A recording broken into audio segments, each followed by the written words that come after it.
Hey everybody, and welcome to our quick meals with Mrs. Rogers. Now today I am going to make one of my absolute favourite things, which is pancakes. Now this is my mum's recipe. I don't know where she got it from, but you've heard me say so many times I love my mum. But I have invented a really quick and easy ginger sauce to go all over the top of it.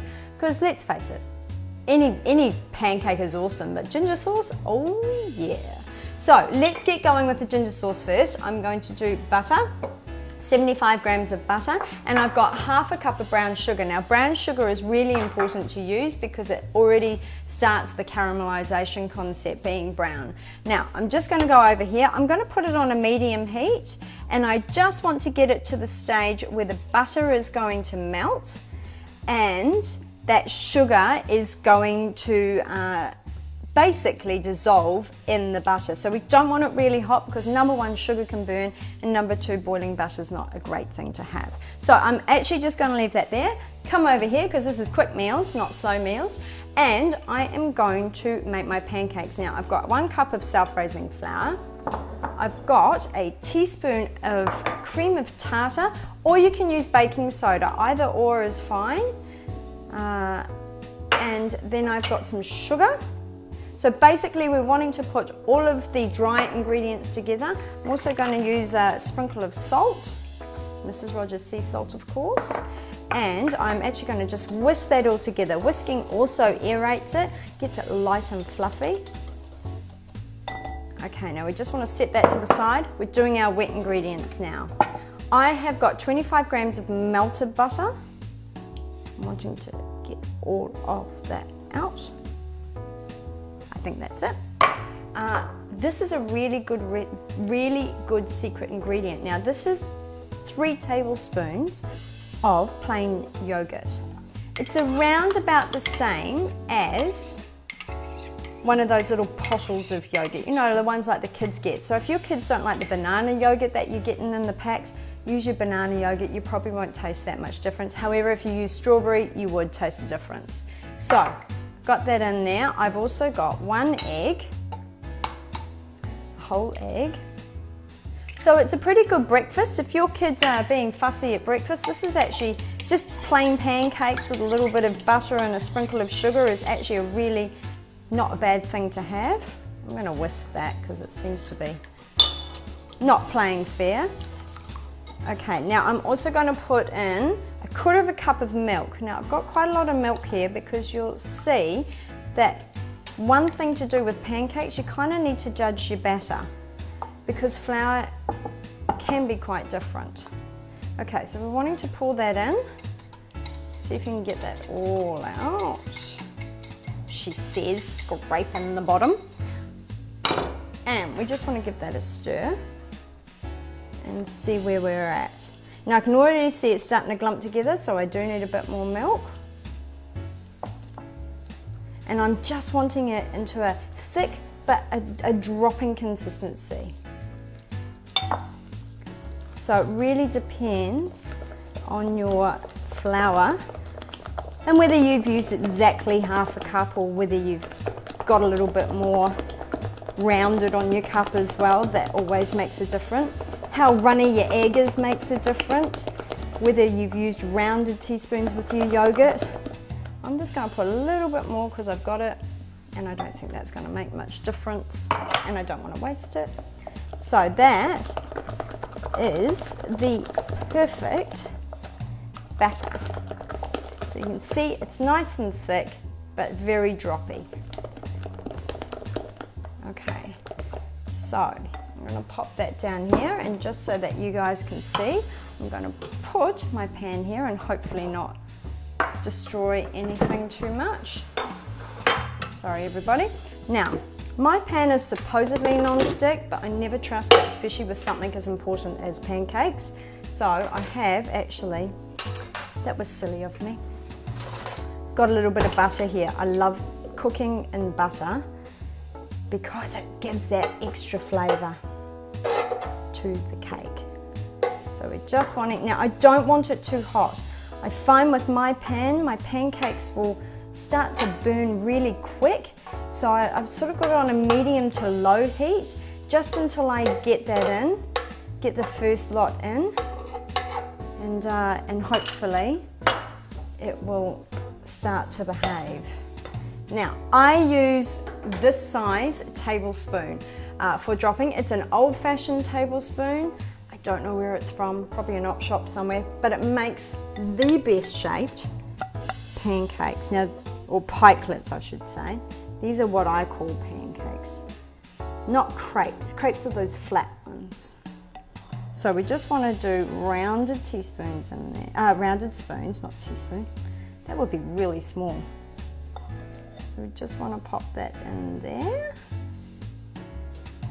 And you can even, I'm just going to show you, if you've got someone special and you want to make them feel a bit special, do a dollop and then a bit of a pull and up, and then do a dollop, let it fall, and then a pull up, and then you've got heart-shaped pancakes. You know, for like Mother's Day or Valentine's Day, or just because you love yourself and your kids and your family. Oh, that's a terrible heart. Anyway, let's go back to our sauce and see how that's going. Now that has started, the butter is completely melted, and we're wanting to get to the stage where the sugar has dissolved. Don't worry that it's a little bit separate at the moment. It will come right. Now at this stage we can actually pop the ginger in. Now this is the exciting part. Actually using it out of the packet today. Getting a spoon. Now if you don't like a lot of ginger, only use half a teaspoon, but we love ginger in our family, so I'm going to use a whole biggish teaspoon. And of course with Mrs. Rogers they've got their resealable packs, so you don't have to bother about transferring your spices. You can just pop that back in your cupboard like that. Very handy dandy. Okay, so we're just wanting to get that to the stage where those sugar crystals are completely melted. I'm stirring in the ginger now, and oh my goodness, it smells divine. If you're not sure about your ginger amount and you just want to start off little, you can taste it at this stage to see if it needs a little bit more. That's absolutely fine. And then it allows you to judge it a little bit easier. So those sugar crystals are nearly dissolved, which is fantastic. Let's have a look at our pancakes.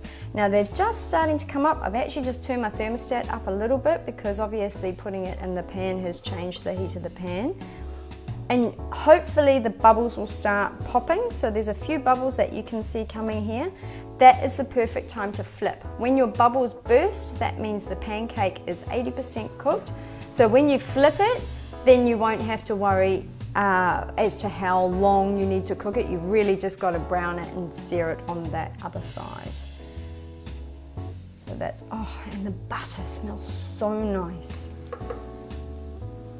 I love making pancakes with the kids. It's really fun to make. My kids are getting to that age where putting the dollop of pancake in, they're quite happy to do that. But if you've got littler kids and you're not so keen around them using a spoon or falling, put it in an old tomato sauce bottle or an old squeezy bottle that you've washed out, obviously, and that will allow them to be able to draw with the pancake mixture, and it will also give them that confidence, which makes it so much easier and less scary for mummies and daddies and grandparents and people in general. So they're all starting, they're getting very close to popping, and as you can see, luckily I did put that butter in. Now I'm needing to go over to my sauce. The last ingredient of the sauce is cream. So that has come to the boil quite nicely. The sugar has definitely dissolved. Sorry, I was just testing myself there. Now I don't want it to be really, really hot when I put this in, or actually heating anymore, because it will bubble and sear. So let me just pop this up here, and okay, that's a good temperature. So we're just wanting to stir that through. I'm wanting to bring it back to the element and just heat that up a bit. I'm just wanting to cook it for around about, on a medium heat, around about sort of 1 to 2 minutes, just to bring that cream back up to the boil, because obviously it's chilled everything down. My pancakes will be ready now, beautiful, just about. I just want a little bit of colour. They are cooked. I just want a little bit of colour. That one's a very sad looking pancake, everybody, but you can see that my heart worked out really funky, which is kind of cool.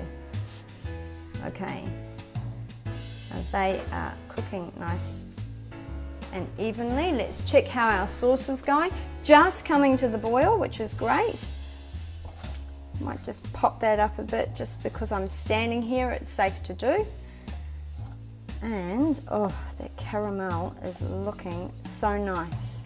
So if you wanted to make a salted caramel instead of a ginger caramel, just obviously remove the ginger, put some salt in. If you want to do a cinnamon sauce, do the same thing. Nutmeg would be really nice.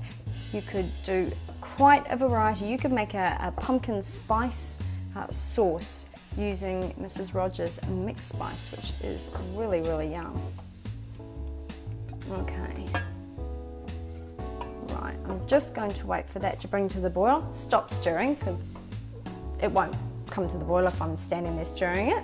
Now I'm wanting to plate up here. Let me pop this to the side. Now I love stacked pancakes. It looks cool, and half of what you eat, let's face it, is with your eyes. So probably 3. I think that looks really nice. This has come to the boil. You can see on the outside it's sort of starting to not crystallize, but sort of go a little bit fudgy, which is great. It means our sugar has reduced enough so that it's a sauce. Now if you wanted a thicker sauce, you could just keep boiling it until it's really, really thick. However, I'm looking for a maple syrup type consistency to my sauce because, well, pancakes and maple syrup are really good too. So I'm just wanting to boil that probably for another minute, and then we're going to pour that over our pancakes or pikelets or vegetables. No, not vegetables. Don't pour it over vegetables, it wouldn't be very nice. Okay, that's looking pretty good. Pretty good. Now do remember, as this cools, it will thicken a bit as well. And if you wanted to be very fancy, you could even put it in a little jug next to your pancakes so that whoever you're serving it to can pour as much as they want on. Okay, I'm just going to do a drizzle. And if you wanted to provide a lot of sauce, you could always do a cake, then a drizzle, then a cake, then a drizzle, then a cake, then a drizzle. And then I'm going to see if I can do a little bit of a pattern here.